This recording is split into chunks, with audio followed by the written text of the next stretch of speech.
Good morning and welcome to 2014 NASA Earth Exchange Virtual Workshop. Our speaker is Dr. Martin Horling from NOAA. He'll be joining us from Boulder, Colorado. He'll be presenting on climate extremes in a warming world. You can find a lot of information about Marty on the web, which I will not repeat here, but I will say this. How many times have we heard that we need scientists who can communicate climate change science better?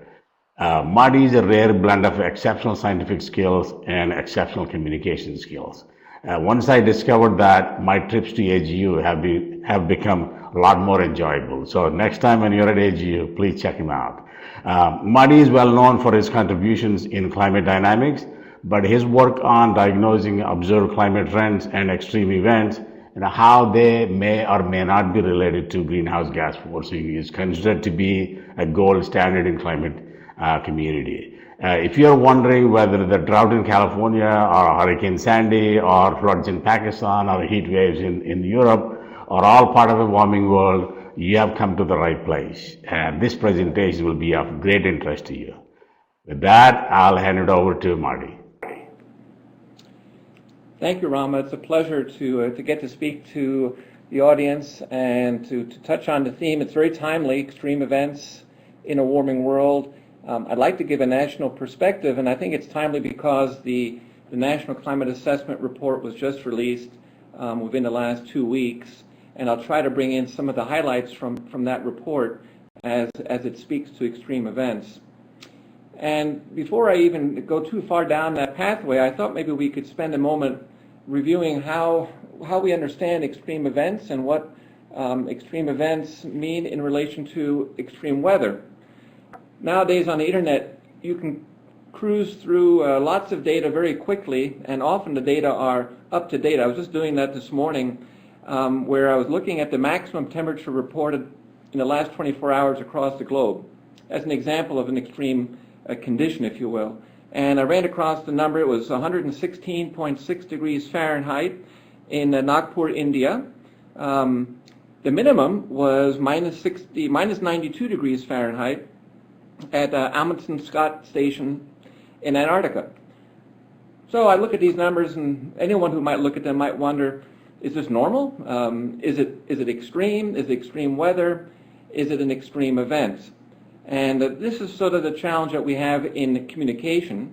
I would say in both cases, it's not unusual to have pre-monsoon temperatures be well above 110 degrees in parts of India. And entering winter, it's not unusual to have the temperatures be as low as minus 90 degrees in the South Polar region. But the question is really, that begs the question, are these particularly unusual values that we're seeing on any given day? So let me try to distinguish a little bit between extreme weather and an extreme event. And here's a sort of a vintage satellite picture. We see these every day now in color, of course. This is a GOES satellite image. And I like this because it reminds us that on any given day, any given snapshot of the planet, you can see from the clouds alone, from space, the occurrence of extreme weather conditions. So in this image, for example, if you look at the top, there's a swirl of clouds in a comet-type pattern in the Gulf of Alaska, and almost certainly there's some extreme weather occurring along the coast of Alaska in relationship to that cyclone. There's another swirl of clouds off of Baja California, so some kind of tropical disturbance is evident there. Extreme weather underneath those clouds for sure. Whether these are unusual in any particular way and whether they constitute an extreme event in any fashion is a question of science and putting conditions in a longer historical context. I'll give you another example of extreme weather. Here's some snapshots. Some of these will be very familiar to you. For instance, you're looking at a tornado at some location in the upper right panel. Let me just talk about that one. In some cases, in Tornado Alley, Kansas, for example, an event of this type is certainly extreme weather, but it's not necessarily an extreme event. It's a condition that this time of year in spring that is rather, and unfortunately, rather common. On the other hand, if we saw a tornado of this type in Silicon Valley, it would be both an extreme weather condition, it would be an extreme event at the same time because it's extremely unusual for that type of phenomena to be seen in Silicon Valley, unless it's at Universal Studios in a movie that you've seen. So we want to distinguish these aspects of weather that are extreme and events that are rare in their occurrence. So back to the question of what an extreme event actually is. And NOAA uses a pretty broad definition of how it understands extremes.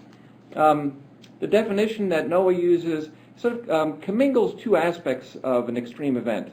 Extreme events, they say, are those that rarely occur at a given location. So for instance, the example of a tornado occurring in Silicon Valley. At the same time, it would also be an event that has a significant impact on society or ecosystems. So let's just look at this a little bit more schematically. And I think this is a useful way of distinguishing between an extreme event as a value that's rare in its occurrence in a long historical context of data. And what you're looking at here is a depiction of data. Let's say I had 100 years of temperature data, for instance, and I plotted each year's value, let's say for the summertime. That dark green curve might be a fit to that data as a frequency distribution. What we might call a normal distribution, the way it's shown here, is very typical for temperature data and other meteorological quantities. And if you look at 100 years worth of data, 100 samples, most of the samples fall close to the normal value, the average of the 100 years. But a subset of that data occasionally achieves rather large values, either of a positive warm condition or a negative cold condition. And so those vertical bars are giving you some sense of less frequent occurrences in the historical record of temperature. So, for instance, the 1 sigma value that you see refers to conditions that occur, roughly on the order of between plus and minus 1 sigma, events that occur roughly once every 6 years. Not often by any means, but probably not extreme either. On the other hand, conditions between -2 and +2 standardized departures are less frequent.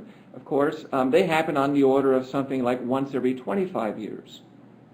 If I was interested just in the warm tail of that distribution of that dark green curve, then I would expect to see a 2 sigma warm event in a historical record of 100 years of data, perhaps on the order of maybe once every 50 years.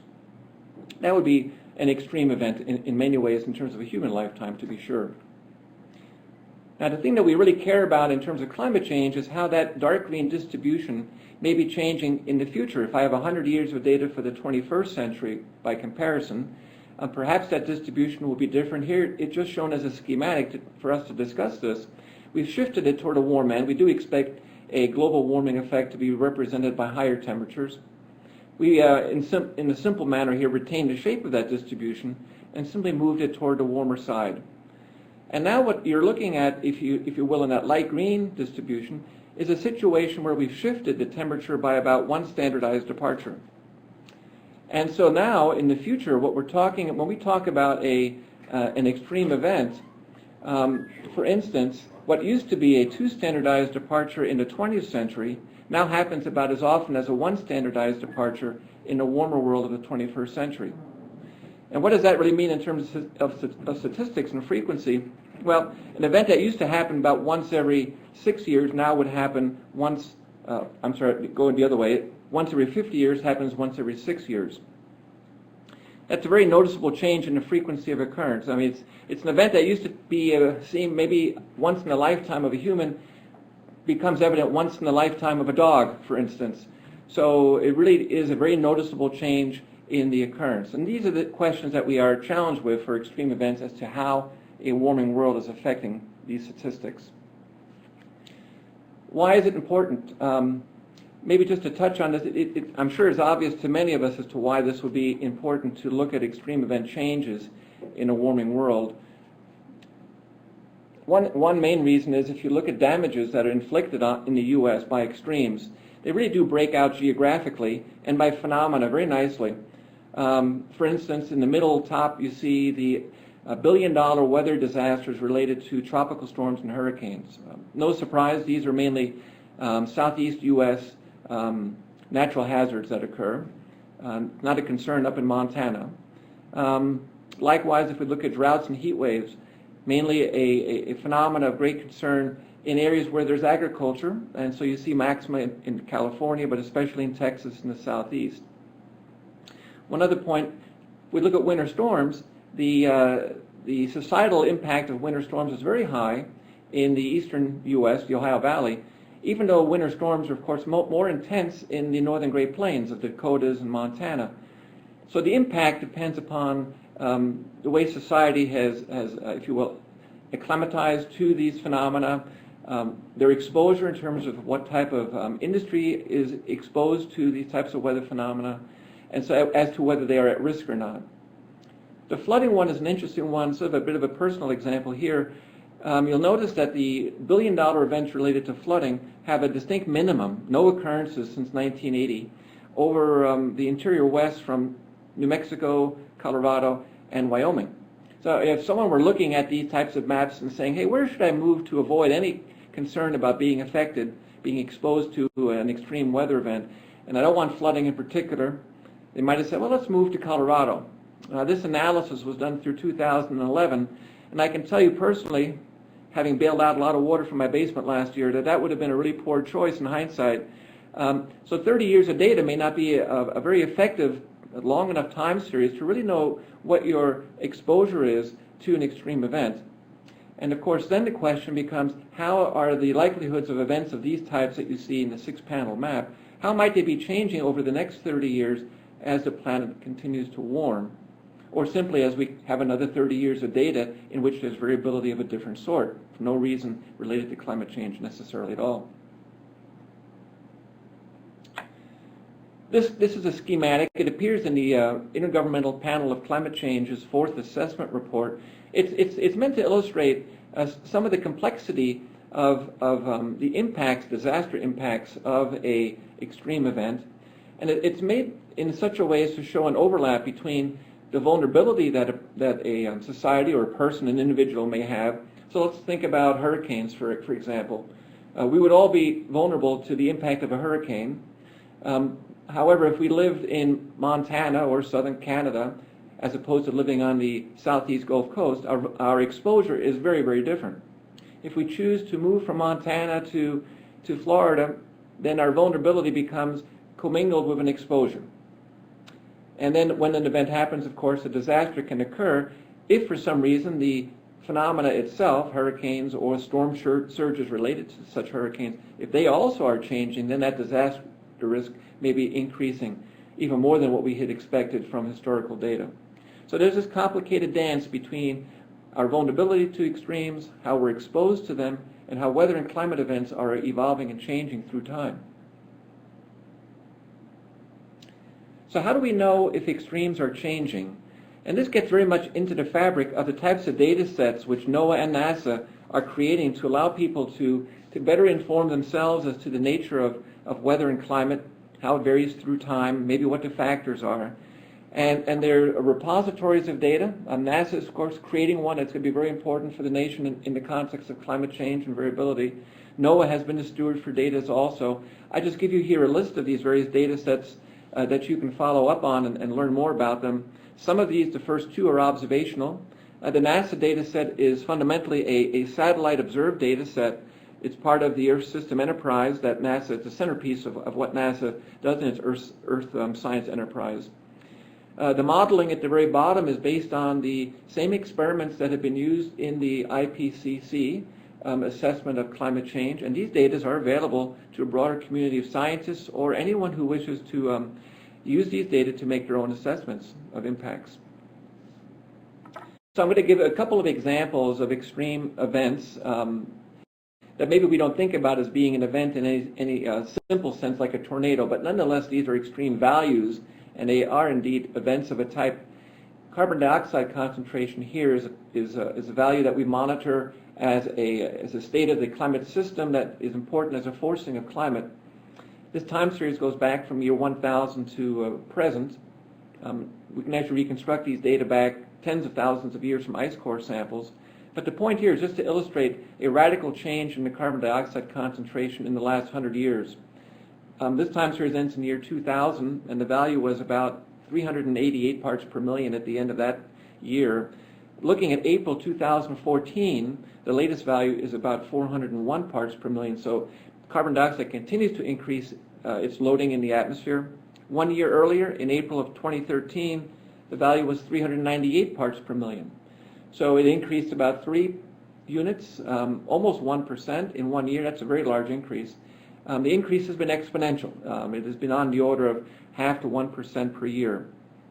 At the time of Kyoto in 1990, carbon dioxide concentration was about 350 parts per million. So we've come a long way since then, and we've kind of gone in the wrong way to the extent that carbon dioxide is not a gas that we wish to accumulate in the atmosphere because of its adverse effects on our planet. Extreme values of carbon dioxide. So now let's take a look at another geophysical variable. This one is measuring how much heat is stored in the oceans of the world. This analysis is more difficult to do, and especially back through time. So this time series is more recent, from 1970s to 2011 or 12. It parses out the upper ocean in the light blue in terms of the amount of heat in that layer of the top part of the ocean, the deep ocean in the dark blue. Then at the very bottom of the graph, you can see the heat content in the land system and in the atmosphere. And you can see very, very clearly that the heat that is coming into the system increasingly, because of the trapping effect of carbon dioxide, among other factors, is being accumulated especially in the upper ocean. And that heat content is a principal increase in heat content in our Earth system. And each year is by and large, with some variations, but most years you're seeing a new extreme value being achieved in the amount of heat stored in the upper oceans and in the deeper oceans. Here's another example of extreme values, extreme events. Again, we don't think of global average temperature as something that affects us in an immediate way, since we live locally, but it is a canary in the coal mine for the effect that the increase in carbon dioxide is having, for the effect that the increasing heat content of the oceans is having, and that is the Earth's surface temperature has been rising. And this time series also goes back to about year 1000, using various reconstructions through time until thermometers become the more common device in the middle 1800s. And since that time, you can again see about a 1 degree Celsius increase in the globally average temperature. This time series ends in about year 2000. Just if I look at my note here, I was noticing April of 2014, so the last month, ranked actually as the single warmest April on record since 1880 in the historical record. We can talk a little bit more later about the pause in the rise in globally average temperature, the so-called hiatus, and that may be true on a decade-long time scale, but you can see that the trend is up, up, up, and as we'll see a little bit more in a moment, physically it's consistent with the increase in the carbon dioxide concentration. Now here's another indication of extremes. This one comes from the National Climate Assessment Report. It's using rain gauge information from stations distributed across the United States. And what's plotted here is a time series for decadal periods from 1900 to the last decade is 2000, I think 2001 to 2012. And what's plotted here is the frequency of heavy precipitation events having 2-day duration. So think of this as downpours that last more than an hour but tend to persist for a day or two. So something more sustained. Of course, what you can certainly see is that the frequency of these heavy precipitation events has been increasing in the U.S., especially since the middle of the 20th century. In this case, we're not sure how much of this is climate change, but there are some physical reasons to expect more heavy precipitation events in a warming world which holds more water vapor in the atmosphere, which allows for heavier precipitation when rains do fall. How much of this increase is just due to global warming and how much is due to other factors is a matter of research.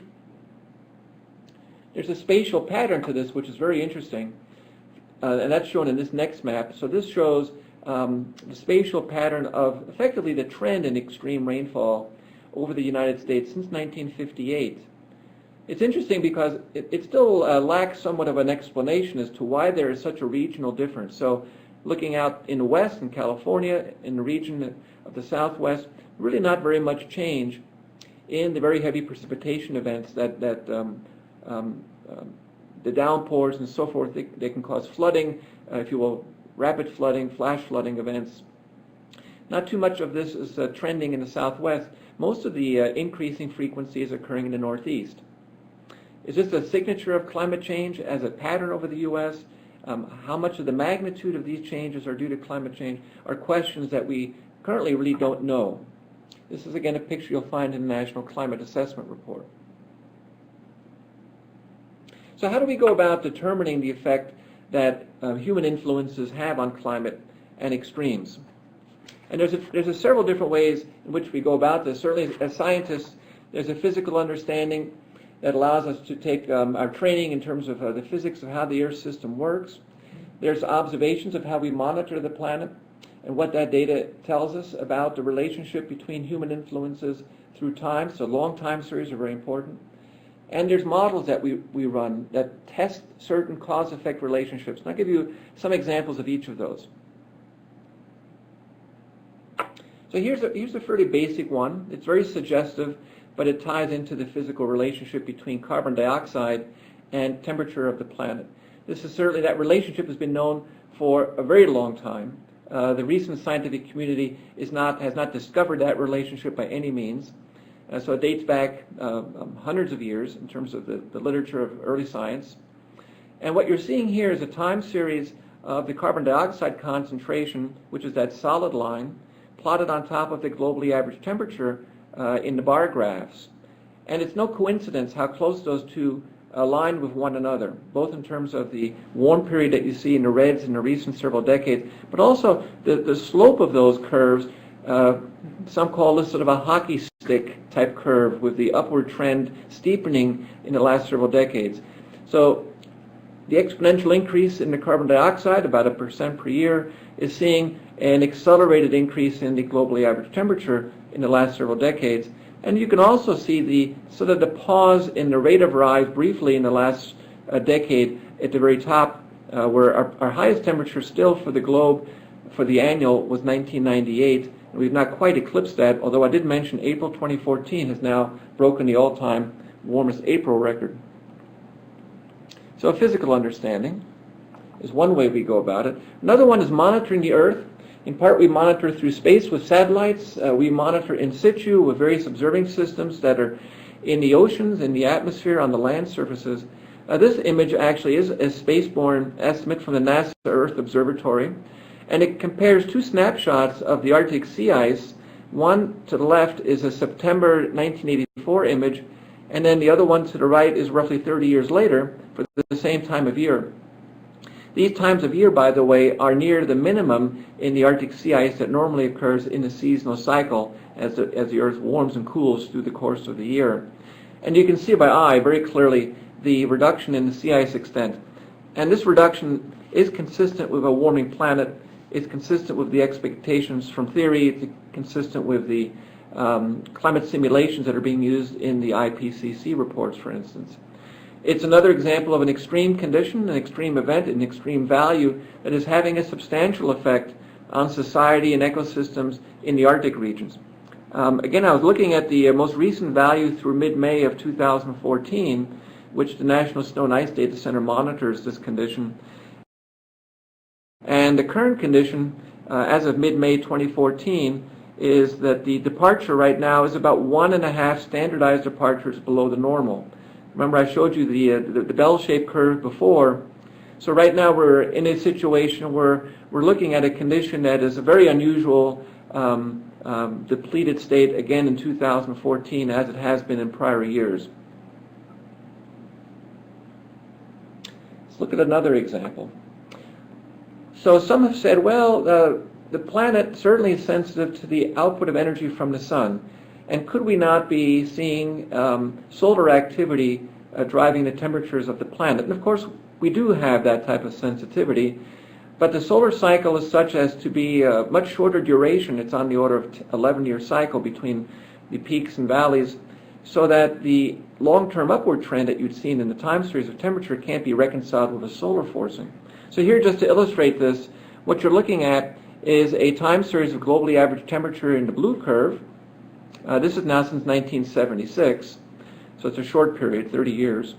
And below you see the time series of the solar output.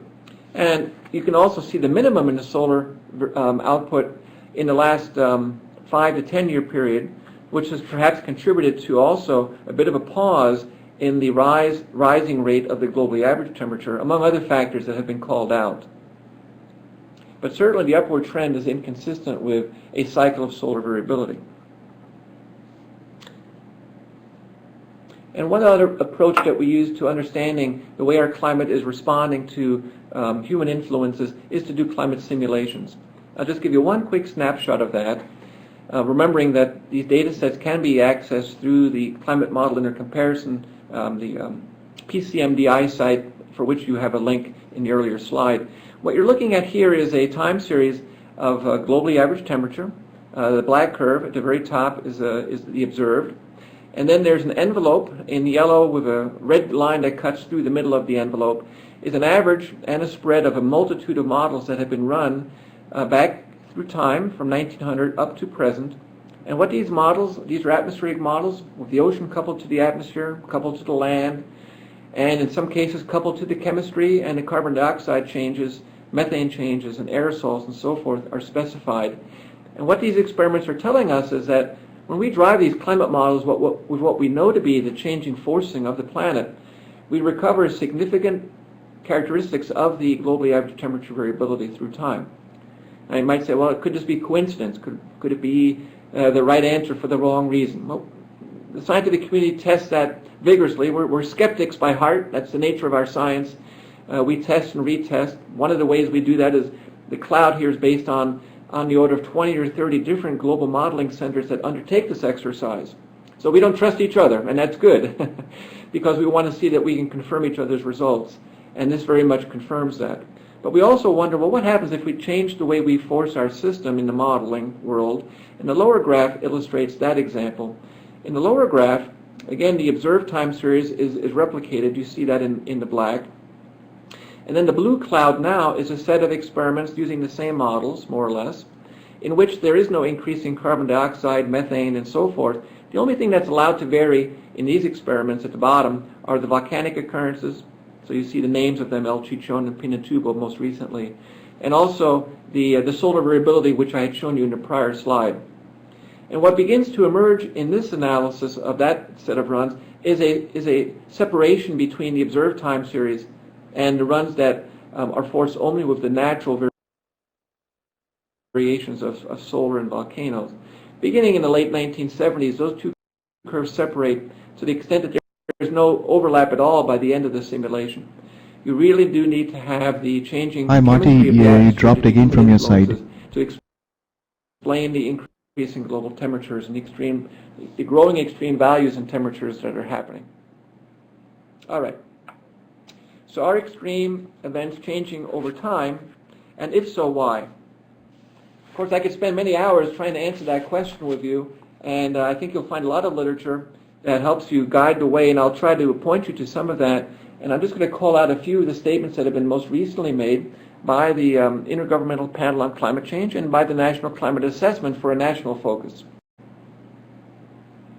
So to that question, the IPCC, which released its report in September 2013, the fifth assessment report, made the following statement about extremes in climate. And this statement here is sort of a global statement. It's not meant to necessarily pertain to any place, neither in Boulder nor necessarily in California or in the Northeast do all these statements pertain.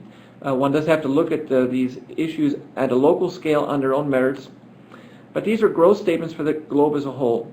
And what was said, in quotes here, overall, the most robust global changes in climate extremes are seen in measures of daily temperature. And what's happening here is that all boats are rising with the tide. So the globally average temperature is rising, and as a consequence, heat waves, for instance, extreme daily temperatures in the areas that are habitated land areas are generally also increasing in most areas. So we're seeing more heat waves, more extreme temperatures.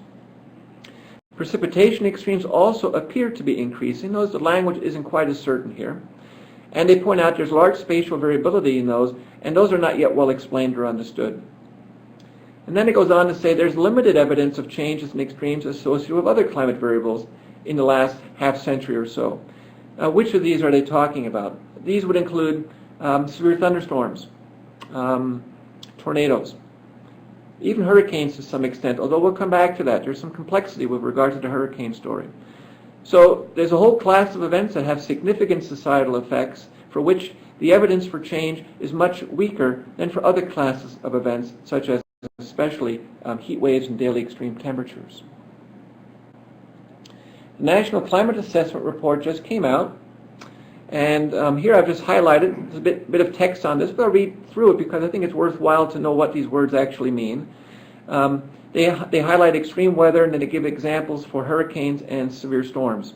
So let me just read with you the extreme weather statement. There have been changes in some types of extreme weather events over the last several decades. Again, this is meant to be a U.S. assessment. Heat waves have become more frequent and intense, especially in the western U.S. And cold waves have become less frequent and intense across the nation. We understand why that is the case now. That simple bell-shaped curve I showed you early, with the bell-shaped curve shifting toward warmer conditions, that's sort of the tide rising, if you will, global warming. The extreme occurrences of cold, which would be the left side of that tail, become less frequent, and the extreme warm events on the right tail of that curve become more frequent. That's what this language is telling us. They also say there have been regional trends in floods and droughts. Droughts in the southwest and heat waves everywhere are projected to become more intense, and cold waves less intense everywhere. Notice here that the attribution is not nearly so clear. What are these trends in floods? Are they just random, and will they revert? Do we project them to continue? What are the trends in droughts? Are there trends in droughts? Are there just drought events of late? We'll come back to this question. So that's much more complicated to the story of how our nation is experiencing climate change at the local scale.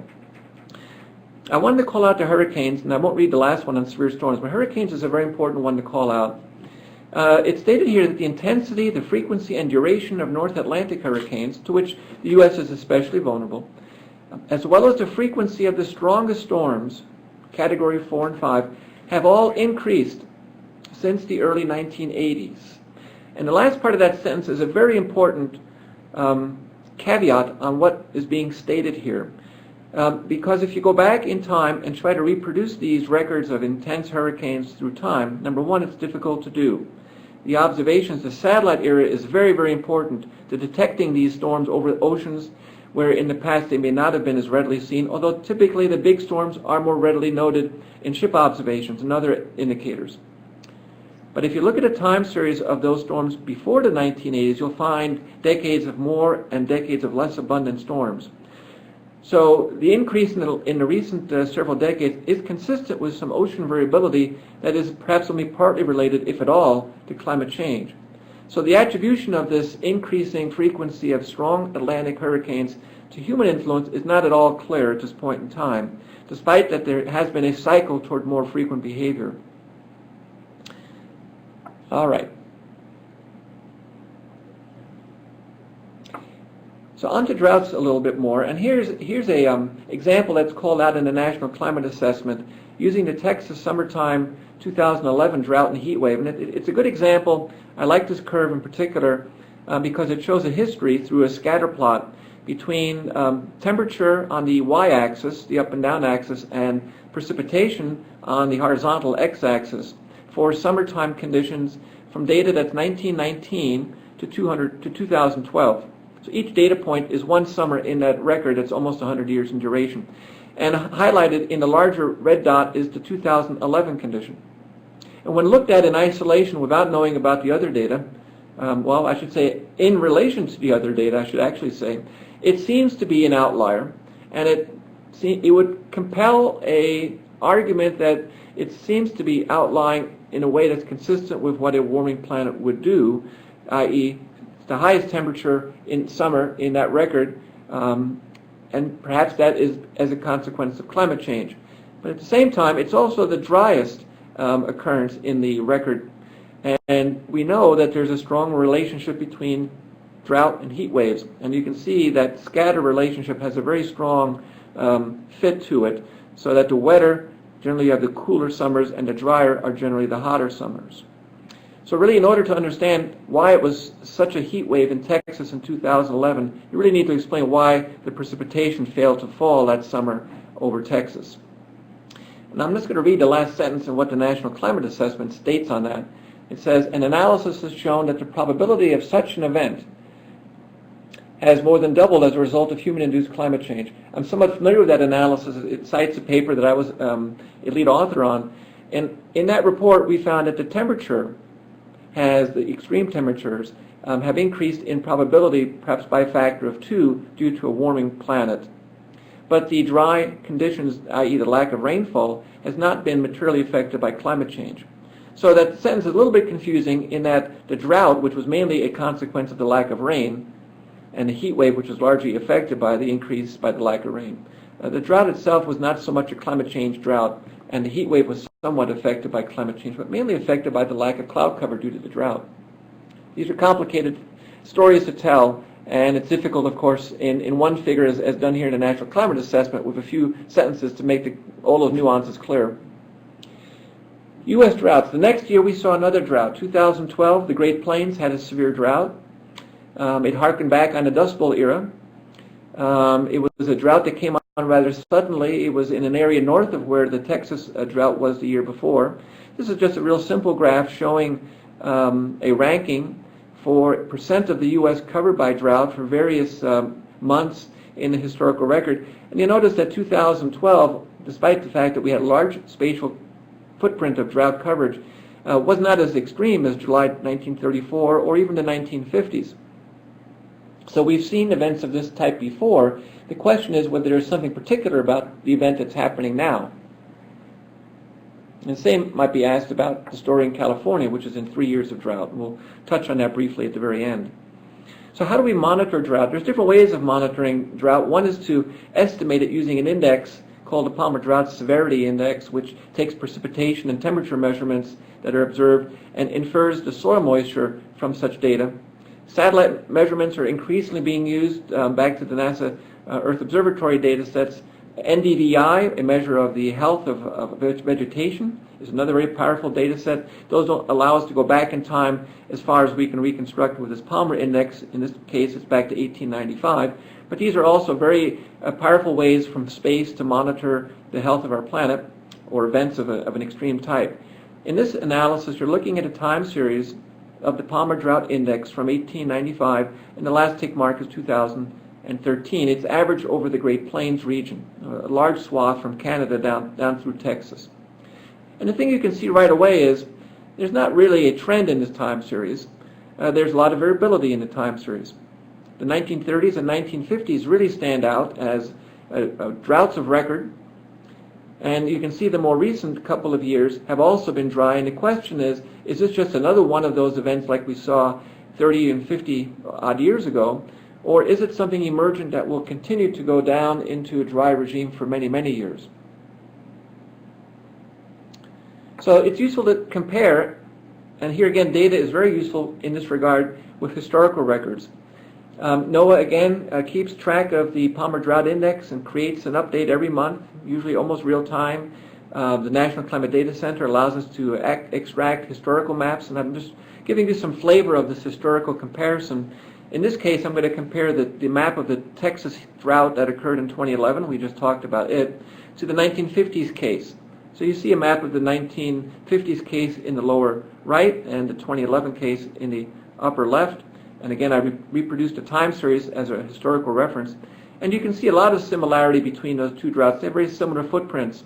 The 50s drought had a larger footprint in terms of total area coverage, but the sort of maximum effect in the southeast, southwest U.S. is common in both of those cases. And there's a physical reason for that, as explained in several of these papers that you could follow up on if you want to read more on the technical details. But in both cases, a cool tropical Pacific known as La Nina was operating, to which both of these years were showing the canonical effect of La Nina, which is to dry the southern tier states. La Nina is a natural fluctuation in our climate system. And let's compare 2012. That's again now in the upper left, and I'm comparing it to 1934. Palmer, this is again a Palmer index of drought severity in the lower right. I could swap these and you probably wouldn't know which of the years was which. They're very similar. The severity is somewhat greater in the 1934 case, but they each have a very similar footprint pattern, covering much of the interior west and the Great Plains from Canada down to Texas. So these events have happened before. Is there something emergent, though, something that humans are doing to contribute to the 2012 event? That is the open question, isn't it? Give you a little bit of research here, a little bit more than perhaps the previous slide, so a little bit more technical as to how we might go about doing this to tie it back into the modeling efforts. And model data have to be part of any data set that is used to mine the way we understand climate and humans are affecting climate variability and extremes. So I give you one flavor of that. This is another time series of the percent area of the lower 48 states, the contiguous United States, in which the soil moisture was below average. And I show here less than one standardized departure. We now know what that means. It's, if you will, a 1 in 6 year condition or worse. And so what you're seeing here through time in the spikes are periods when there's more of the U.S. covered by low soil moisture conditions, and periods like in the mid 1980s and throughout most of the 1990s where soil moisture was not particularly deficient. And then since about year 2000, there's been more widespread and more frequent low soil moisture conditions plaguing the contiguous U.S. Why is this happening? Why these variations? Do we extrapolate the recent cycle or upward trend, if it's a trend, into the future? Should we expect to see that coverage continue to grow as we go to 2020 and 2030? Those are the questions that we have as research challenges. So first is the question of why is this happening at all? So here's an example in which I've plotted on top of the observed a model simulation using a NCAR community model in which we have taken the observed ocean temperature variabilities, the observed greenhouse gas changes, the observed sea ice changes in case the Arctic may be playing a role. All of the factors that we think could be driving climate are included in this model simulation, and it's repeated a multitude of times so as to identify the sensitivity with great confidence, at least for this model. 20 times we repeated the climate record with the forcing I described to you, and the average of those 20 experiments is that blue line for soil moisture from the model output. What's interesting in this is you can see a jump in the model in the extent of drought coverage, soil moisture being low, after about late 1990s, qualitatively in the spirit of what we see in the observations. This doesn't tell us why, but it does tell us that there's something driving this. It's not just some randomness or some error in our data, but there is a factor operating. The model is confirming something is driving the system toward increased U.S. drought. Now, one model isn't good enough. So like eating one potato chip, we do demand that we reproduce this with other models that have been developed in different locations. Models, of course, are not completely independent. They use very similar numerical representations of climate, but the way they represent the physics differ enough that it warrants looking at different models to get confidence that these are robust effects. This particular model is a European center model, latest generation, driven in very much identical way to the NCAR model, and the red curve shows the output of an average of, I believe this was also 20 runs from that model. And you can see there's some differences, but the spirit of the result is very similar. So this model confirms, yes indeed, something is happening in the climate system driving us toward increasing drought in the U.S. One other experiment that's been done with this model, this is the last curve here, is to repeat the experiment with the European model, but in which we take the climate forcings and set them back to 1880 pre-industrial conditions. And the only information that now is retained that drives this model is the year-to-year fluctuations that we believe are tied to the natural variations, the El Nino cycle, El Ninos and La Ninas, and the Pacific decadal variability of the ocean that's been talked about in other contexts.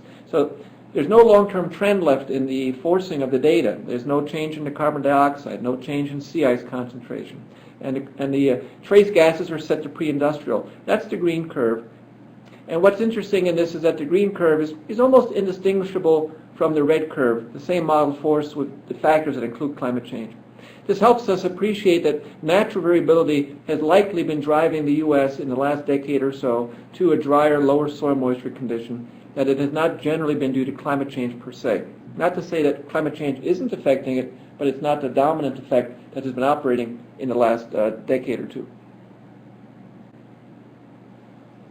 So what are the oceans that are so-called naturally varying, that are responsible for this situation? It turns out that the ocean that's been contributing to increasing dryness in the U.S., our national assessment of dryness in the last decade, is the very same ocean condition that is part of the hiatus, the pause in the globally average temperature rise.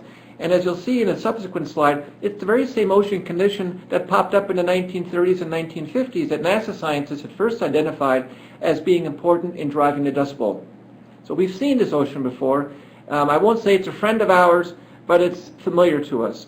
And in this picture, what you're looking at is the sea surface temperatures for the period 1999 to 2013 compared to the sea surface temperatures of the ocean from 1979 to 1998.